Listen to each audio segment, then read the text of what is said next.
Bro to be honest చెప్పాలంటే మెల్లకన్ను అనే concept పైన ఉంటుంది యాక్చువల్లీ మూవీ. మనకి అసలు మెల్లకనే లేదు, బట్ సినిమా మొత్తం మెల్లకని ఎట్లా పెట్టినావు బ్రో, నిజంగా చెప్తున్నా బ్రో. అంత ఈజీ కాదు, అట్లా పెట్టి యాక్ట్ చేయాలంటే అంత ఈజీ కాదు. బట్ టు బి ఆనెస్ట్ చెప్తున్నా, నువ్వు అది ఎంతసేపు పెట్టినావు నాకైతే అర్థం కాలేదు. ఎందుకంటే నాకు తెలుసు ఒక్కొక్క టేక్ అంత ఇన్స్టెంట్ అవ్వదు. సో ఒక టేక్ తీసుకొని లైక్ 1 or 2 hours ఎక్కువనే పడుతుంటది. సో అంతంత సేపు పెట్టినామంటే really hats off. Thank you అన్న, థ్యాంక్ యూ సో మచ్. నువ్వు ఎంత పాజిటివ్ మాట్లాడుతుంటే. అండ్ మీది ఏటి ఎక్కడ ఉంటాను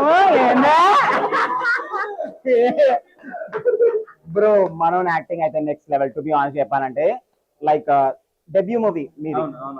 డెబ్యూ మూవీ ఇట్లా చేసిరంటే నెక్స్ట్ మూవీ నుంచి ముడ్డ ఊడిపేస్తారు. ఆనెస్ట్ చెప్తున్నా, అంటే ఆనెస్ట్ చెప్తున్నా, యాక్టింగ్ అని ఇరగదీసి వీళ్ళిద్దరు. అమేజింగ్. ఇంకా పర్లేదు ఏంటనుకున్నాను, పడిపోయింది. నెక్స్ట్ మూవీలో నేను వస్తా మీతో, ప్లీజ్. థ్యాంక్స్ అన్న, thank you so much. Promotions amazing movie, must watch. So me friends, family members అందరితో వెళ్ళండి, మా గర్ల్ ఫ్రెండ్స్ తో కూడా వెళ్ళొచ్చు, ఎంజాయ్ చేయొచ్చు, మస్తు ఉంటది.